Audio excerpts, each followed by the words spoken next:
네, 감사합니다. 오늘도 주의 이름으로 여러분들을 축복합니다. 오늘은 종려주일입니다. 종려주일이라면 여러분 다 상식적으로 잘 아시는 바와 같이 예수님께서 십자가를 앞에 두시고 예루살렘에 입성하실 때 어린 나귀의 새끼의 등을 타시고 입성을 하셨습니다. 그때 많은 사람들은 예수님이 마치 이제 이스라엘을 회복하실 메시아로 생각하고 손에 종려나무를 가지를 들고 굉장히 마치 개선장군이 입성을 하듯이 대환영을 하는 그런 날을 갖다가 우리가 기념하기 위해서 이 날을 종려주일로 지킵니다.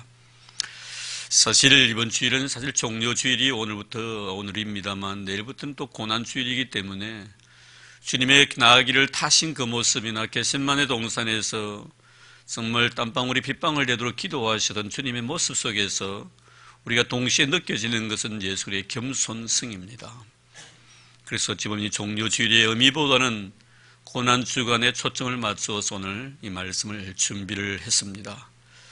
그리고 특별히 오늘 정말 통곡과 눈물로 기도하신 예수님에 대한 설교의 말씀을 전하면서 지난 주일부터 우리가 일주일 동안 특별 새벽 집회를 우리가 했고요. 또 내일부터 또 일주일 동안 우리가 고난주간 특별 새벽 집회를 합니다. 성도 여러분들이 좀 더 많이 참여하셔서 정말 정녕 내가 크리스찬이라면은 부활의 거룩한 영광에 내가 참여하기를 원한다면은 주님의 십자가의 고난에 우리가 참여해야 된다는 것입니다. 주님의 십자가의 고난에 참여하지 못하면서 우리가 부활의 영광을 누린다는 것은 얼마나 하나님 앞에 죄송스럽고 물론 구원은 받겠지만 불 가운데 얻는 부끄러운 구원을 받을 수밖에 없는 것입니다. 오늘도 하나님이 우리에게 영광스러운 구원 주시기를 원하시고 계시고 우리가 하나님 앞에 섰을 때 다 면류관 받기를 원하시는 것이 우리 주님의 마음이시기 때문에 우리가 주님의 거룩한 고난에 참여하지 아니하고는 부활의 영광에 우리가 임할 수 없다는 이 긴박한 사항을 우리 꼭 기억하셔서 여러분이 더 이번 고난주간에는 기도하는 경건한 삶을 살기를 바라는 그런 마음에서 오늘 말씀을 준비했습니다. 오늘 본문을 보면 우리 예수님께서 십자가를 앞에 두시고 겟세마네 동산에서 기도하시는 그런 내용입니다. 예수님께서 겟세마네 동산에 기도하셨을 때 그의 마음이 어땠는지 물론 몇 구절을 통해서 우리가 대강 짐작은 합니다만 이 말씀을 통해서만은 우리의 그 분위기를 다 이해할 수는 없지요. 오늘 말씀해 보니까 주님께서 기도하실 때 고민하고 슬퍼했다 이렇게 간단하게 설명을 하고 있습니다만 다른 복음서에 보면은 땀방울이 핏방울이 되도록 기도하셨다는 그런 말씀도 있고요. 특별히 오늘 본문 말씀의 제목으로 삼았던 이 내용 히브리서 5장 7절 말씀에 보면은 그런 육체에 계실 때 자기를 죽음에서 능히 구원하실 이에게 심한 통곡과 눈물로 간구와 소원을 올렸고 그의 경건하심으로 말미암아 들으심을 얻었느니라. 응답을 받았다는 것입니다. 들으심을 얻었느니라. 십자가를 의미하고 있습니다. 그러니까 우리가 복음서에 나타나 있는 말씀과 히브리서 기자가 말씀하신 이 내용을 종합적으로 우리가 생각을 해보면 주님께서 겟세마네 동산에서 십자가를 앞에 두시고 기도하실 때 평안하게 기도하신 것은 결코 아닌 것을 알 수가 있습니다.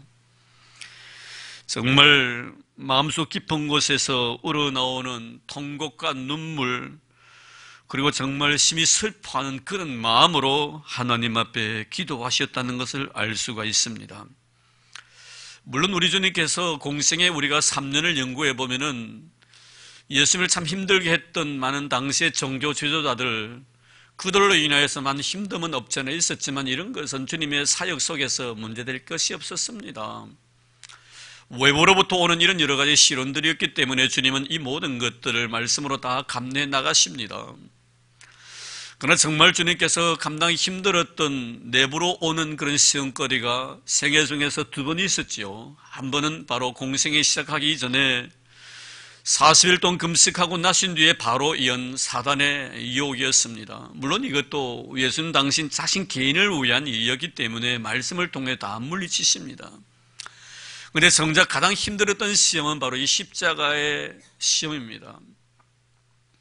이 십자가의 시험은 당신 자신을 위한 것이 아니라 온 인류를 위한 것이었기 때문에 더 힘들고 어려웠지 않겠나는 그런 마음을 우리는 가져보게 되는 것입니다. 외부로부터 오는 시험이 아니라 내부로 오는 그런 시험의 문제였기 때문입니다. 그래서 광야에서 시험을 당할 때는 기도하고 난 뒤에 주어진 시험이라면 오늘 십자가의 시험은 내가 시험 앞에서 기도하고 있다는 것입니다. 기도하고 난 뒤에 주어지는 시험과 시험 앞에서 기도하고 있는 우리 주님의 모습, 어찌 보면 더 주님의 마음은 힘들었을 것이고, 이것 때문에 물론 3년 동안, 아니 33년 동안 이 십자가를 지겨 이 세상에 오셨습니다만 막상 이 십자가를 지는 이 마당에 주님은 정말 눈물과 통곡으로 하나님 앞에 기도하지 아니할 수가 없었다는 것입니다. 얼마나 힘드셨던지 주님은 심한 통곡과 눈물을 흘리면서 눈물이 땀방 눈물로 땀방울이 핏방울 되도록 간절하게 기도하신 모습입니다. 그러면서 아버지, 만일 할만하시거든 이 잔을 내게서 지나가게 해 주십시오. 꼭 이 십자가를 제가 져야 합니까? 하나님께서 인류를 구원하시기를 원하신다면 이 구원의 방법은 이 십자가 외에도 다른 방법이 있을 터인데 꼭 이 십자가를 져야만 하겠습니까? 이 방법 외에는 없습니까? 지금 주님은 이 문제를 가지고 밤새 그 땀방울이 핏방울이 되도록 심한 통곡과 눈물로 기도하고 있습니다. 기도하고 또 기도해도 하나님은 그의 아들의 기도에 대해서 침묵으로 일관하십니다. 결국 주님은 나의 원대로 마옵시고 아버지의 원대로 되기를 원합니다라는 이 기도를 마무리 짓고 그 자리에서 일었습니다. 사랑하는 성도 여러분, 지금 하나님 앞에서 기도하고 계신 우리 주님은 누구십니까? 우리가 믿고 신앙 고백하는 대로 성경이 그대로 말씀하고 있는 대로 그분은 성부 하나님과 함께 천지 만물을 창조하신 하나님이십니다. 이분이 이 세상에 하나님이시면서 이 세상 인간의 몸을 입으시고 오셔서 행하신 사역의 현장을 우리는 가보십시다. 모든 것을 신적 권위로서 일하십니다. 누구의 이름을 빌려서 사역에 임하신 것 아닙니다. 신적 권위로서 고유의 능력으로서 예수의 이름으로서 병자를 고치셨고 죽은 자도 살리셨던 그 놀라운 능력을 우리는 압니다. 내가 누구의 이름으로 명하노니 일어나 걸으라고 말씀하신 적도 없고 눈을 뜨라고도 말씀하신 적도 없습니다. 무덤가에서 내가 누구의 이름으로 너에게 명하노니 그 무덤에서 나오라고 명하신 적도 없습니다. 바로 그 자리에서 명하십니다. 일어나 걸으라고, 눈을 뜨라고. 여러분, 이것이 바로 우리 하나님이신 주님의 사역입니다. 제자들이 우리에게 하나님을 보여달라고 요청했을 때 주님은 이렇게 말씀하십니다. 나를 본 자는 하나님을 본 자라고.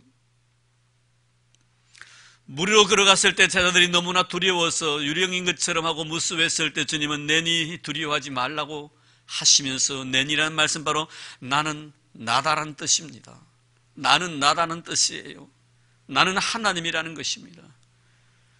무리로 걸어가신 당신 자신이 바로 하나님이심을 선포하시기도 하셨습니다. 물로서 포도들을 만드시고 오병이어로 5,000명을 먹이시고 또 12광주를 남게 하신 분이 바로 예수님이십니다. 하나님이십니다. 심지어 말씀 한마디로 죽은 나사로도 살리기도 하셨습니다.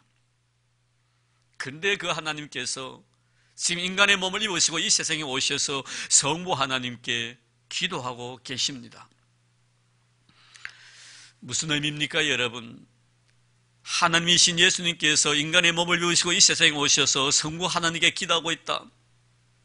바울은 이 장면을 빌립보서 2장 5절 이하에 보면 이렇게 설명을 합니다.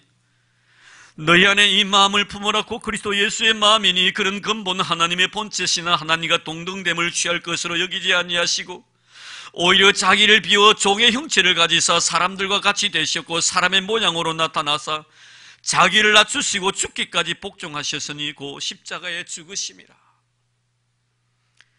주님의 낮아지심을 설명합니다. 어디까지 낮아지신 것입니까? 십자가를 지기까지 낮아지셨다, 이 말씀입니다. 이것은 주님께서 십자가를 지시기까지 낮아지셨다는 것은 내가 낮아지지 아니하면은 하나님 앞에서 낮은 자의 모습으로 살아가지 아니한다면 나에게 주어진 십자가를 감당할 수 없다는 진리를 우리에게 말씀해 주기 위함입니다. 내가 낮아지지 아니하면, 하나님 앞에 내 자신을 낮추지 아니하면 내 몫에 태인 십자가를 어느 누구도 그 십자가를 감당할 수 없다는 것입니다.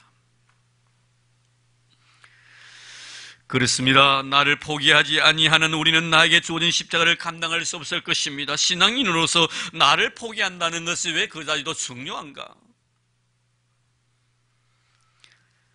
여기에는 영광의 면류관이 있기 때문에 중요한 것입니다. 내가 이 세상 사는 것으로 내 인생의 삶이 마무리 지어진다면 별 문제이겠지만, 우리 신앙인들은 죽음이라는 것은 하나의 다른 세계를 향한 하나의 삶의 과정으로 다 이해하고 있습니다. 내가 이 땅에서의 삶이 영원한 것이 아니라 죽고 난 뒤에 하나님 나라에 간다는 사실을 우리가 기정사실화하고 또 믿고 있습니다. 그렇기 때문에 나를 포기하는 것이 중요한 거예요. 나를 포기해야만이 나에게 면류관이 주어지기 때문에 나를 포기하는 것이 이토록 소중하다는 것입니다. 그래서 바울은 예수 그리스도의 사람들은 정과 욕심을 십자가에 다 못 박아 버렸다라고 선언합니다. 나를 십자가에 못 박는 일, 나를 포기하지 아니하고는 부활의 영광을 얻을 자가 없다는 것입니다. 그러므로 십자가를 지지 아니하고는 부활의 영광을 누릴 수 없기 때문에 우리에게는 나를 포기한다는 것, 나를 부인한다는 것, 나를 낮춘다는 것이 그토록 신앙인으로서의 가장 아름다운 가치를 부여하고 있다는 것을 우리는 성경을 통하여 깨닫습니다. 그래서 주님은 우리에게 부활 후에 영광의 옷을 입기를 원한다면 너희들은 십자가를 져라는 것입니다. 사랑하는 성도 여러분, 왜 난 나에게 주어진 십자가를 질 수 없을까요? 이것을 자꾸만 포기하려고 합니까? 그것은 나를 포기하지 못했기 때문에 십자가를 질 수가 없고 십자가를 포기하게 되는 겁니다. 우리는 둘 중에 하나를 포기해야 합니다. 나를 포기하든지 아니면 십자가를 포기하든지. 십자가를 포기하면 나가 포기되어지지 않습니다. 나를 포기해야만이 십자가를 우리는 질 수가 있다는 것을 우리는 알아야 합니다. 십자가는 나를 포기하는 삶이요, 십자가는 나를 부인하는 삶이요, 나의 낮아짐을 인정하는 삶, 그것이 바로 십자가입니다. 주님 분명히 제자들에게 자기 자신을 부인하고 자기에게 주어진 십자가를 지고 나를 쫓아라고 하셨습니다. 왜 그랬을까요? 바로 그들에게 영광의 면류관을 씌워주시기 위해서였습니다. 사랑하는 성도 여러분, 정녕 여러분이 주님 앞에 섰을 때 주님으로부터 친히 오의 면류관을 받기를 원한다면 여러분은 여러분 자신을 부인하고 자기에게 주어진 십자가를 져야 합니다. 오늘도 여전히 우리는 주님 앞에 와 있으면서도 내 자신을 부인하지 못하고 내 자아가 살아있는 여러분은 아닌지 다시 한번 오늘 말씀을 통하여 성찰하는 귀한 시간이 되기를 바랍니다. 정말 내 자아는 십자가에 못 박아 죽였는, 지금 이 시간에 내 자아가 포기되어 있는지. 자, 이제 그럼 우리는 예수님께 기도하신 겟세마네 동산, 자신을 철저하게 포기해버렸던 그 동산으로 올라가 보려고 합니다. 36절입니다. 이 예수께서 제자들과 함께 겟세마네를 하는 곳에 이르러 제자들에게 이르시되 내가 저기 가서 기도할 동안에 너희는 여기 앉아 있으라. 주님은 제 십자가를 앞에 두시고 제자들을 데리시고 겟세마네를 찾으셨습니다. 그리고 제자들에게 말씀하십니다. 내가 저기 가서 기도할 동안 너희는 여기 앉아 있으라. 여기 앉아 있으라. 그저 앉아서 저희들끼리 잡담이나 하게 하기 위해서 여기 앉아있으라고 말씀하신 것 아닙니다. 다른 복음서에 보면은 시험에 들지 않게 깨어 여기서 기도하라고 명하셨습니다. 누가복음 22장 40절입니다. 왜 주님은 제자들에게 이러한 부탁을 합니까? 이렇게 부딪히게 될 몇 시간 이후에 사건을 염두에 두시고 이 말씀을 하신 것입니다. 언젠가는 바리새인이 예수에게 이런 질문을 던 적이 있습니다. 왜 세례 요한의 제자들은 금식하는데 당신의 제자들은 금식하지 않습니까? 이때 주님께 이렇게 대답하십니다. 신랑이 있을 동안에는 금식할 필요가 없다는 겁니다. 그러나 언젠가는 신랑을 빼앗길 날이 올 터인데 그때는 금식하게 되리라. 심지어 제자들의 요청에 의해서 주기도문을 가르치기도 했습니다. 주님, 왜 세례 요한 자신의 제자들에게 주기도문을 기도문을 가르치는데 왜 우리에게는 기도를 가르쳐 주지 않습니까? 주님이 스스로 제자들에게 주기도문을 가르치신 것이 아니라 제자들의 요청에 의해서 주기도문을 가르쳐 주셨다는 사실을 아십니까? 주님은 한 번도 제자들에게 기도를 강요하셨다더니 아니면 금식을 강요하신 적 없습니다. 그런데 오늘 본문을 보면 기도하라고 하십니다. 기도를 강요하십니다. 이유는 시험에 들지 않게 하기 위해서. 그렇습니다. 사랑하는 성도 여러분, 우리는 왜 기도해야 합니까? 시험에 들지 않기 위해서 기도해야 합니다. 시험에 든다는 것은 바로 내 스스로가 내 자신에 대해서 실패자로 인정하는 것이기 때문에 그렇습니다. 성도들이 왜 실패합니까? 나쁜 일을 했기 때문에 실패하는 것 아닙니다. 경험이 없어서도 실패하는 것 아닙니다. 노력을 하지 아니해서 실패하는 것도 아닙니다. 왜 실패합니까? 그것은 바로 우리가 기도하지 않기 때문에 우리가 실패하는 것입니다. 기도하지 아니하면 우리 실패합니다.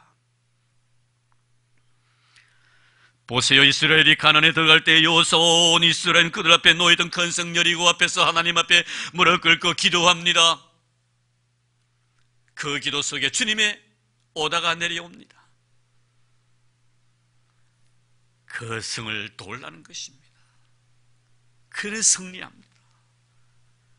그러나 여리고성 싸움에서 승리하고 난 뒤에 아이성 공개에서는 그들은 실패합니다. 어느 성경을 두 눈을 뜨고 한번 보십시오. 여리고성 승리하고 난 뒤에 아이성 싸움에서 여호수아도 이스라엘도 단 한 사람도 무릎 꿇지 아니합니다. 실패의 원인은 바로 거기 있었습니다. 기도하지 아니했기 때문이었습니다. 기도하지 아니하고 행한 모든 일들은 다 주님 안에서 실패라는 것을 여러분 잊지 마시기를 바랍니다. 우리에게 가장 큰 적은 무엇입니까? 우리 교회의 가장 큰 적은 무엇입니까? 바로 나로 하여금 기도하지 못하게 하는 것입니다. 우리 교회로 하여금 기도하지 못하게 하는 방해 공작, 이것이 바로 우리의 가장 큰 적인 것입니다. 왜 예수님의 제자들이 예수님을 버리고 다 도망했습니까? 기도하지 아니했기 때문이었습니다. 기도해야 할 시간에 기도하지 아니했기 때문에 그들은 다 실패하게 되었습니다. 기도는 영적 에너지입니다. 에너지가 모자라니 무기력해지는 것 아닙니까? 그러니 사단의 용 앞에서 쉽게 타협하고 나를 맥없이 사단에게 내어줘 버립니다. 싸우려고 시도도 하지 않습니다. 한 번도 싸워보지도 않냐고 그냥 사단에게 내가 두 손을 들고 항복해버립니다. 그러면서 뭐라고 합니까? 사단에게 네가 하고 싶은 대로 마음껏 나를 가지고 놀라고 말합니다. 또한 기도는 기도로 말하자면 윤활유와 같은 것입니다. 차 엔진에 윤활유가 모자랄 때 기계와 기계끼리 부딪혀서 쇳소리가 나고 결국 고장이 나서 가지 못하고 멈추다니 아니면 큰 사고를 유발하게 되는 것입니다. 우리의 영혼도 마찬가지입니다. 기도가 없으면요 항상 부딪힙니다. 듣기 싫으니 소리가 납니다. 심령이 거칠어집니다. 거친 광야를 가보십시오. 여러분, 부드러운 풀 한 폭이 없습니다. 기껏해야 선인장들입니다. 가시가 돋친 선인장들만이 사막에 남아 있습니다. 기도하지 않는 영혼이 바로 이렇다 이거입니다. 심령이 거칠으니 상대방을 찌릅니다. 상처를 상대방에게 줍니다. 말 한마디를 통해서 상대의 고통을 줍니다. 왜 난 남편에게, 왜 난 아내에게, 왜 난 내 부모에게, 내 자식에게 상처를 주었으며 거칠게 했을까 한번 생각해 보셨습니까? 성격 탓이라고 말하지 마십시오. 기도하지 아니했기 때문입니다.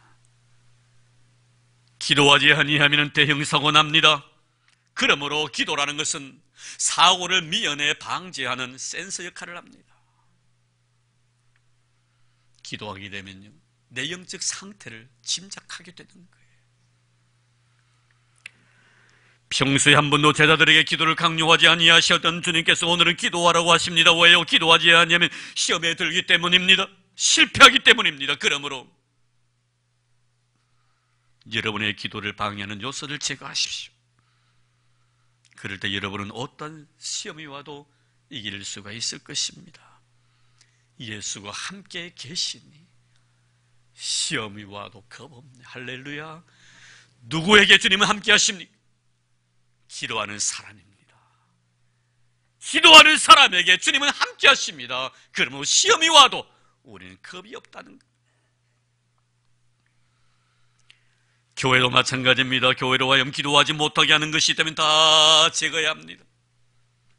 우리가 교회에 왔을 때 어느 누가 고요히 무릎 꿇고 기도한다면 모든 행동들을 그를 위해서 중단이 되어져야 합니다.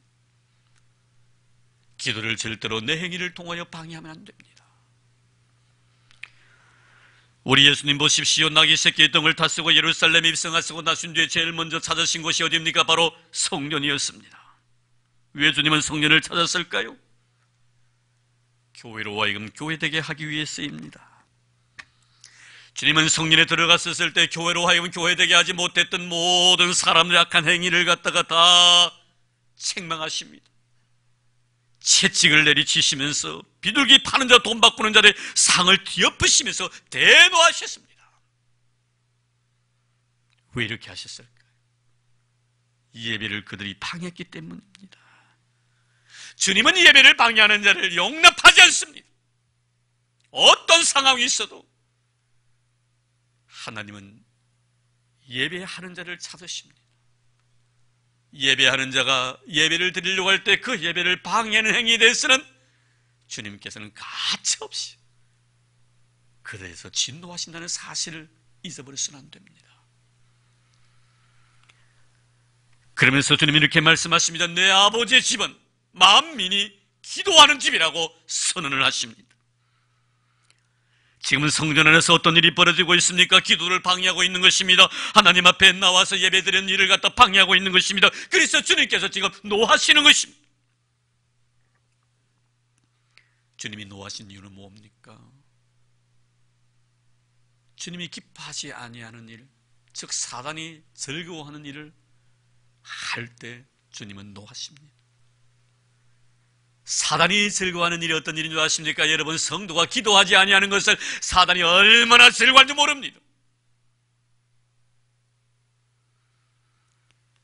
바울은 갈라디아서 5장 17절 말씀에 보면 육체의 소욕은 성령을 거스리고 성령은 육체를 거스리나니 이 둘이 서로 대적함으로 너희가 원하는 것을 하지 못하게 함이니라. 육체의 소욕은 성령을 거스립니다. 성령은 육체를 거스립니다. 이 둘이 대적해서 어느 것도 하지 못하게 합니다.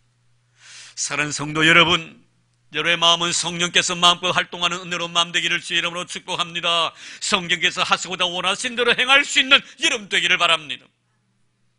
사단이 좋아하는 것을 하면 안 됩니다. 성령께서 좋아하시는 일을 해야 합니다. 그것이 바로 교회이며 그것이 바로 성도의 삶입니다. 성령이 좋아하시는 일이 무엇입니까? 우리 하나님이 기뻐하시는 일이 무엇이며 우리 주님께서 즐거워하시는 일이 무엇입니까? 성도가 하나님 앞에 기도하는 일이에요.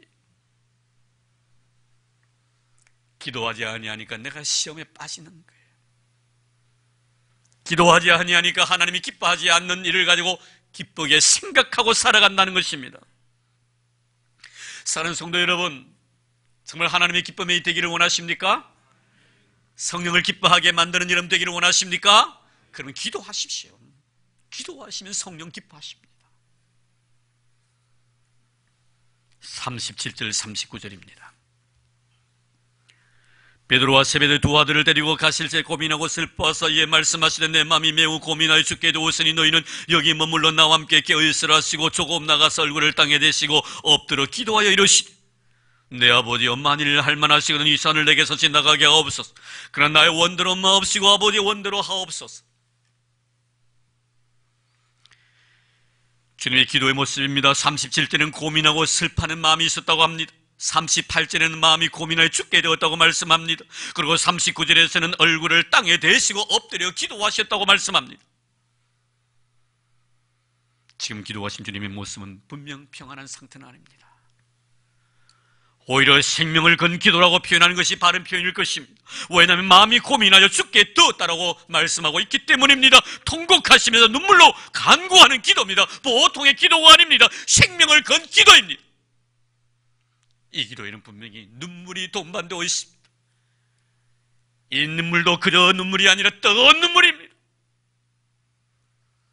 사랑하는 성도 여러분, 겟셋마네 동산에서 통곡하면서 눈물로 기도하셨던 우리 주님이십니다. 그러면 그 눈물의 의미는 무엇입니까? 누구를 위한 눈물입니까? 저와 여러분들을 위한 눈물인 줄로 믿습니다. 예수님 당신 자신의 죽음이 너무나 오래서 오는 눈물은 결코 아닙니다. 우리는 복음서를 통해서 주 예수님의 눈물을 기억하고 있습니다. 먼저 죽은 나손의 무덤 앞에서 더 흘렀던 눈물, 한 개인을 사랑해서 흘렸던 눈물이었습니다. 허물어가는 멸망해가는 예루살렘을 바라보시면서 흘렸던 눈물도 있습니다. 사랑하기를 원했지만 그 사랑을 외면했던 조국에 대한 눈물이었습니다. 그리고 오늘 겟셋마네 동산에서 흐르는 눈물입니다.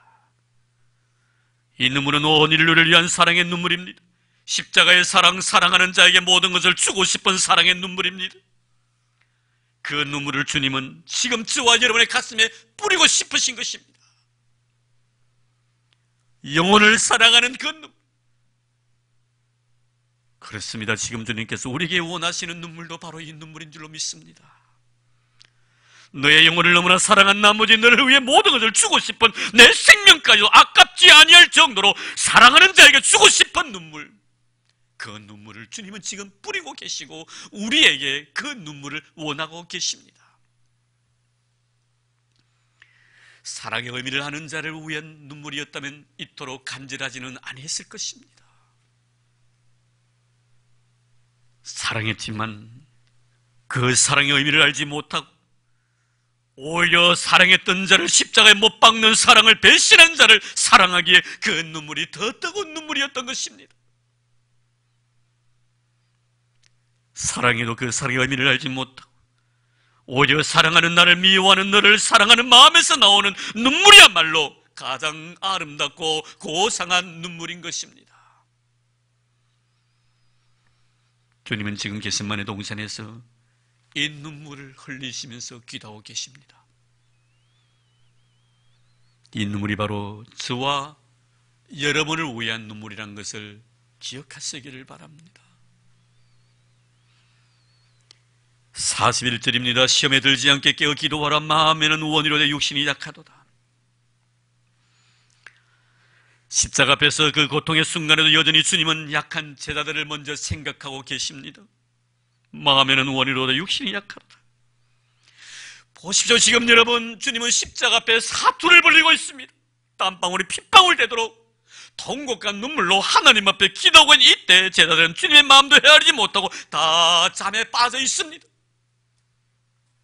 그럼에도 불구하고 주님은 이들을 책망하지 아니하시고 오히려 이들의 연약함을 가슴으로 안아주십니다.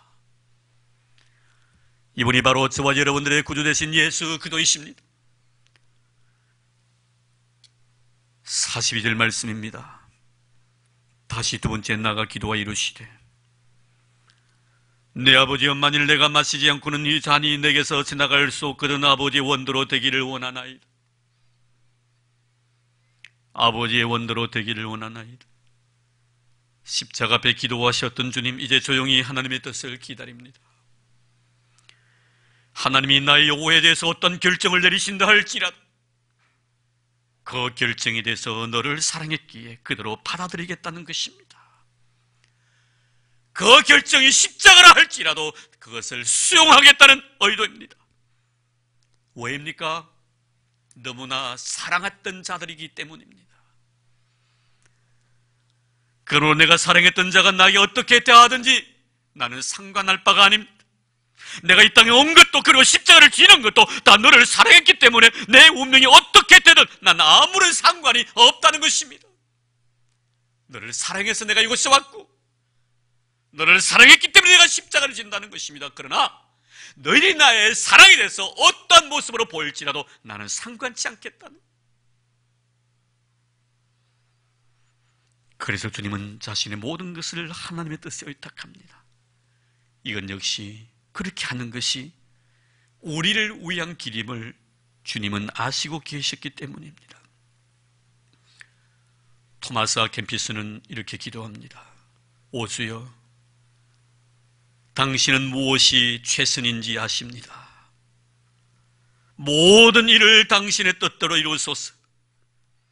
당신이 선택한 것을 당신이 선택한 양만큼 당신이 선택한 순간에 주시옵소서. 당신이 원하는 그곳에 나를 두시고 적당하다고 생각하시는 대로 나를 다루소서. 나는 당신의 손안에 있나이다. 참으로 아름다운 기도문입니다. 지금 주님은 우리를 위하여 자신을 하나님의 뜻에 맡깁니다. 하나님이 원하시는 대로 우리를 위해 쓰시기를 원하고 계십니다.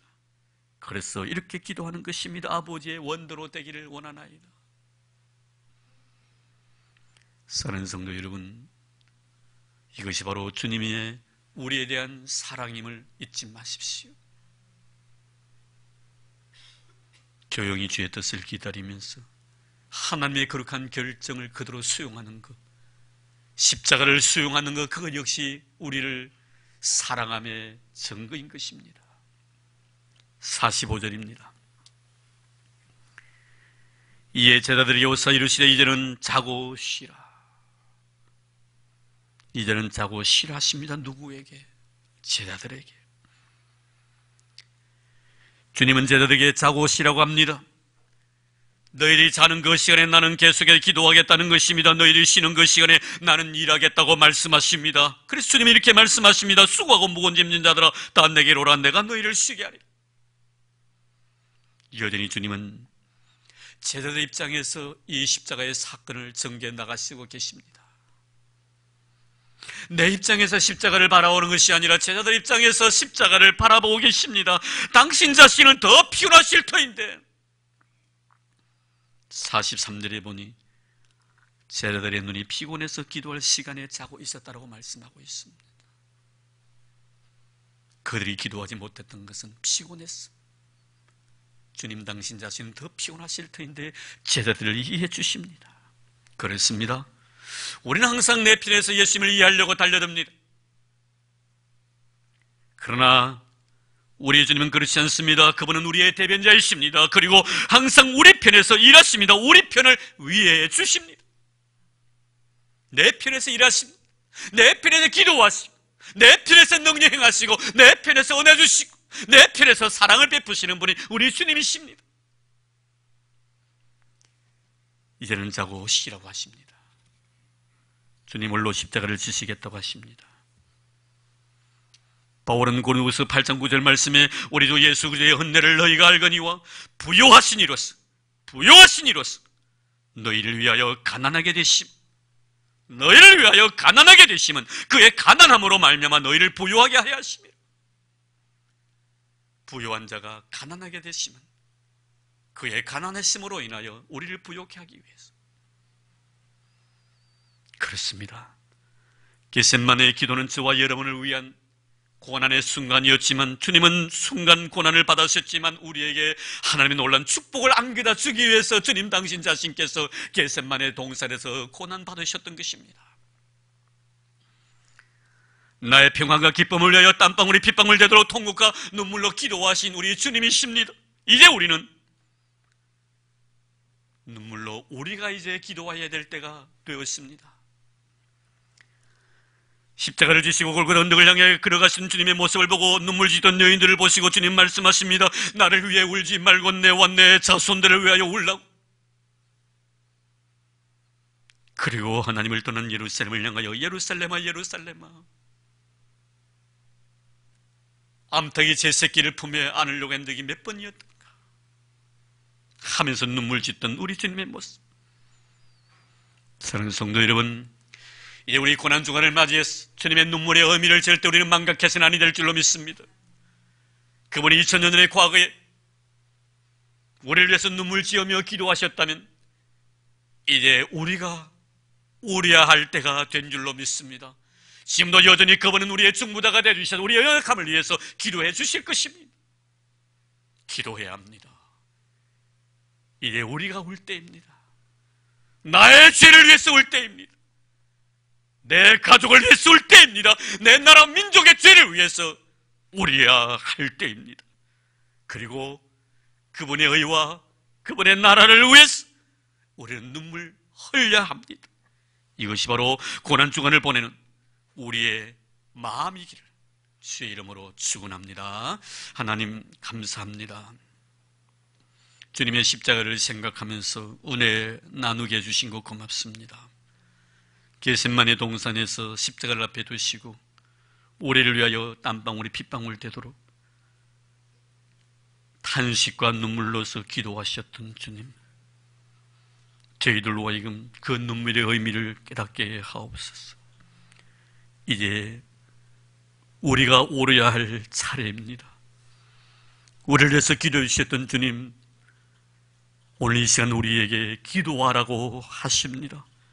시험에 들지 않게 기도하라고 한 번도 기도를 강요하지 아니하셨던 주님께서 오늘 많은 제자들에게 기도를 강요하십니다.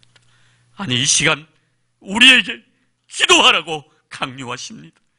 성령, 우리가 믿음으로 말미암아 구원을 받았고 부활의 영광에 참여하기를 원한다면 주의 고난에 동참하게 하옵소서.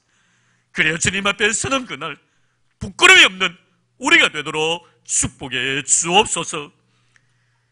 이제 헌금을 위하여 기도드리겠습니다. 하나님, 귀한 물질을 주님 앞에 드릴 수 있는 은혜 주셔서 고맙습니다. 십자가의 은혜를 생각해 봅니다. 말로 다 할 수 없는 주님의 크신 사랑 앞에 우리를 세워주시고 그 사랑 앞에 눈물과 땀과 피로써 나를 하나님 앞에 드릴 수 있는 은혜 주신 것 감사드리옵니다. 이제 물질로 표합니다. 나의 마음과 나의 뜻과 나의 정성을 11조를 주님 앞에 드립니다. 감성금을 쏟아붓습니다.